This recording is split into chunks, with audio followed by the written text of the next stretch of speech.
नमस्कार मंडळी, आपल्या मालवणी मसाल्याला उत्तम प्रतिसाद मिळतो आहे, त्यासाठी खूप खूप धन्यवाद आणि आभार.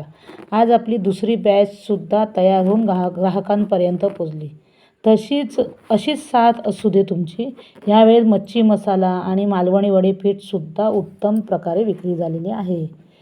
तर आता आपली तिसरी बॅच लवकरात लवकर तयार होणार आहे. तर पटपट ऑर्डर करा आपल्या प्राजक्ताज होम किचनला. आणि कोणी अजून सबस्क्राईब केलेलं नसेल तर प्लीज सबस्क्राईब आणि फॉलो करायला विसरू नका. बाय आणि धन्यवाद.